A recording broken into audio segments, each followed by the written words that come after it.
მოგესალმებით, დღეს მინდა ვისაუბრო 2011 წლის 26 მაისის აუბედით დღესთან დაკავშირებით. ამ პერიოდში მე ვმუშაობდი სპეციალურ ოპერატიულ დეპარტამენტში, იგივე სოლში, ნარკოტიკების უკანონო ბრუნვის წინააღმდეგ ბრძოლის მთავარ სამმართველოში ოპერატიულ მუშაკად. და ჩვენი სამმართველო, ჩვენი ბაზა იყო, მოკლედ კონკრეტულად ჩვენი სამმართველო ვიჯექით დიღმის პოლიციის მთავარ სამმართველოში მერვე სართულზე. 26 მაისის წინა დღეებში, თუ არ ვცდები 24-ში ან 23-ში, მე და ჩემი რამოდენიმე თანამშრომელი ჩანერგილი ვიყავით ერთ-ერთ აქციაზე.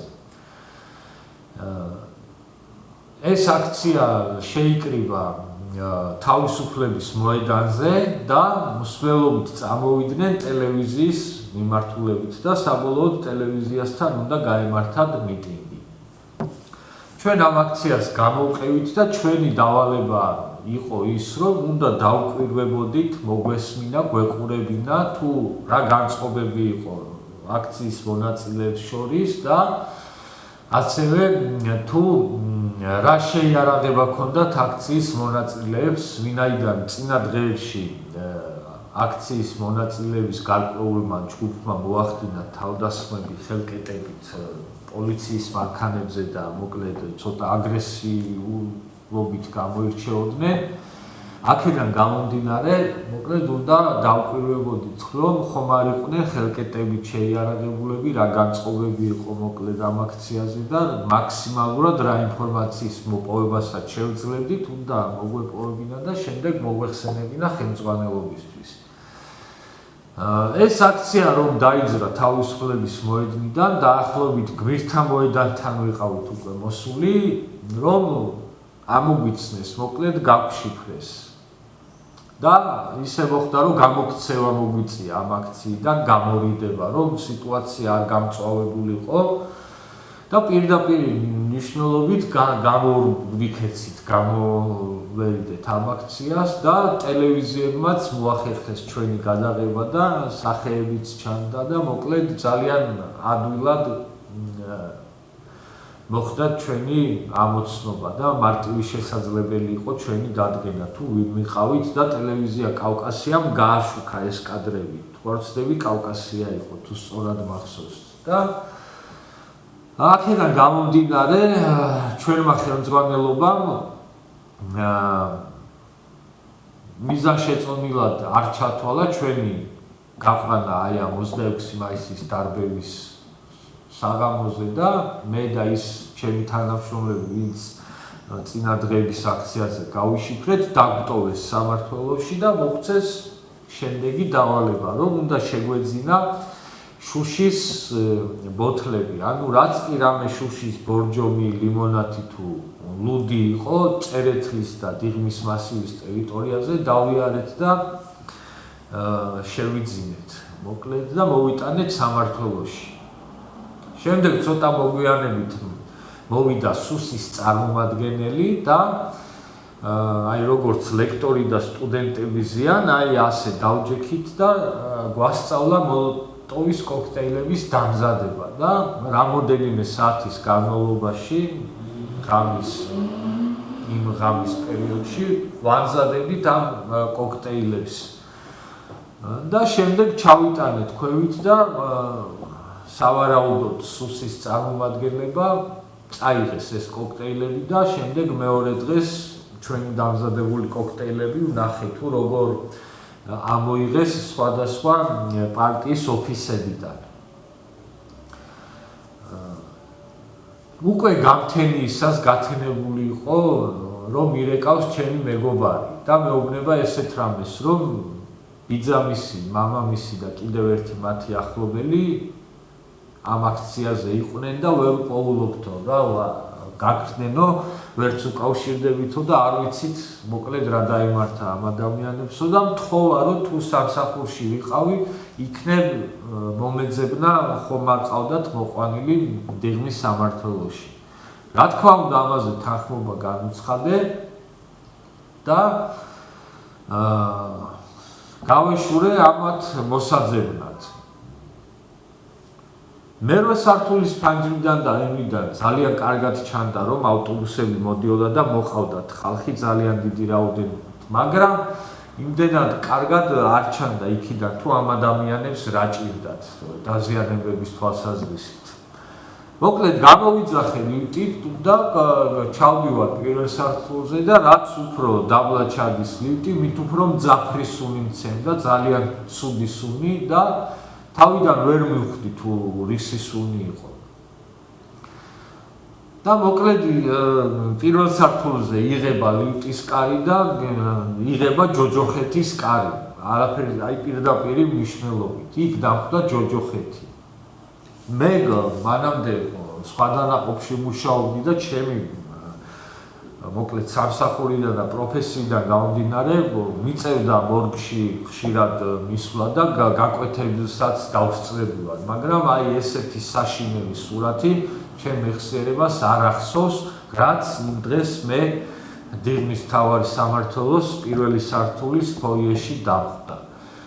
ერთმანეთზე დაყრილი ადამიანები, დასახიჩრებული, ყველა აბსოლუტურად ყველა სისხლში ამოსვლილი და აი ეს წვიმის და სისხლის სინთეზი რაღაც საშინელ სულს წარმოშობდა და საკმაოდ გამიჭირდა ლიფტის კარიდან ბოლომდე რომ გასასვლელამდე რომ მისულიყავი იმ თვალსაზრისით რომ ისე ეყარა ეს ხალხი ერთმანეთზე რომ არ დამებიჯებინა ფეხი ვინმესთვის და მათ არავინ არ უწევდა არც სამედიცინო დახმარებას და არც არანაირ დახმარებას. იქ არც ექიმი არ ყოფილა და არც ექთანი და არც არავინ.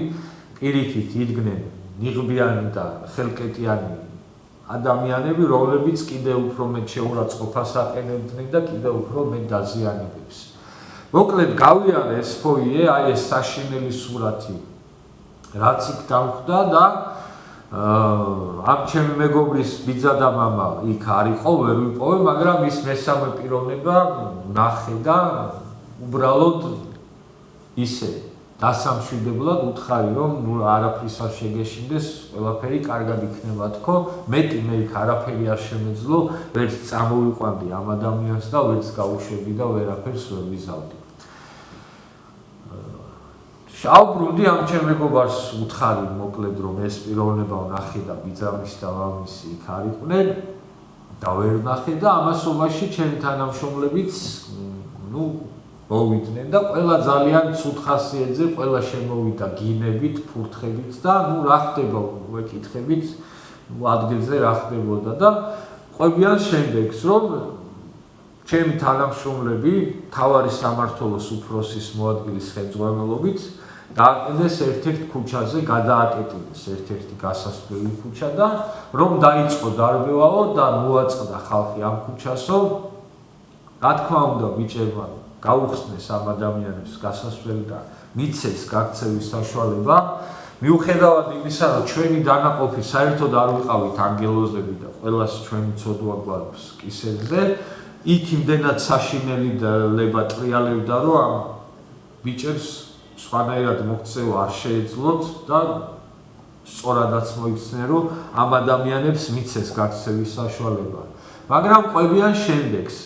ამ ადამიანების მასას უკან მოჰყვებოდა ნიღბიანი ადამიანები, რომლებიც პოლიციის ფორმაში და არც არანაირი ამოსაცნობი ნიშნით არ იყვნენ აღჭურვილი და აი ესე სამოქალაქო ფორმაში ჩაცმული ნიღბიანები რკინის ხელკეტებით შეიარაღებულები პირდაპირ ადამიანებს გამეტევით ამ ხელკეტებით სცემდნენ, ურტყავდნენ თავში, სახეში, ვისაც აქ მოხვდებოდა და პირდაპირ მოსაკლავად წირავდნენ.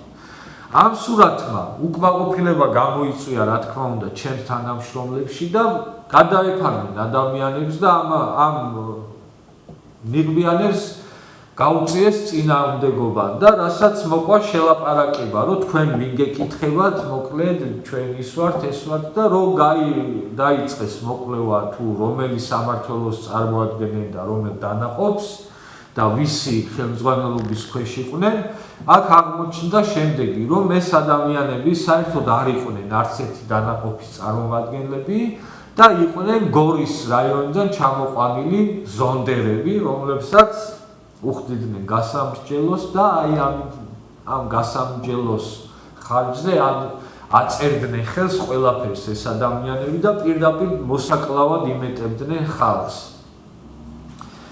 და იქ სიბაშვილის გვარიც დაასახელეს, რომ იყვნენ ამ სიბაშვილის ბიჭები, ეგრეთ წოდებული. რა თქმა უნდა, იქ მთავარი სამმართველოს უფროსის მოადგილეები ეს ადამიანები იმ ტერიტორიიდან საერთოდ გააძევა და სწორადაც მოიქცა და მოკლედ გადაარჩინეს, ასე შეიძლება ითქვას, ბევრი ადამიანი ჩემმა თანამშრომლებმა ამ აქციაზე. ამ აქციაზე იმდენად გაიმეტეს ადამიანები და ისეთი სერიოზული დაზიანებები მიაყენეს ხალხს, რომ რამოდენიმე დღის გასვლის შემდეგ ბევრი ადამიანი დაიღუპა სწორედ იმ აქციაზე მიღებული დაზიანებებიდან გამომდინარე და აი ეს იყო სააკაშვილის ხელისუფლება და ეს იყო იმ სისხლიანი 9 წლის ერთ-ერთი ყველაზე უფრო სისხლიანი და საშინელი დღე, რომელიც კიდევ ერთხელ გავიმეორებ ჩემს მეხსიერებაში ძალიან ცუდად დაილექა და ძალიან ცუდად მახსენდება ყოველთვის ეს დღე. ამის თქვა მინდოდა 26 მაისის დღესთან დაკავშირებით და იმ ბავშვებს, ვისაც სჯერა რომ სააკაშვილის ხელისუფლება იყო ანგელოზების ხელისუფლება, მოუწოდებდი რომ უყურონ აი ამ 26 მაისის კადრებს, ის რაც კამერებმა გადაიღეს და ასევე მოусმინონ დროებით საგამოძიებო კომისიაზე დაბარებულ ადამიანებს, თუ რას ყვებიან ეს ადამიანები და შემდეგ კარგად დაინახავენ თუ რას წარმოადგენდა სინამდვილეში სააკაშვილი და მისი ხელისუფლება.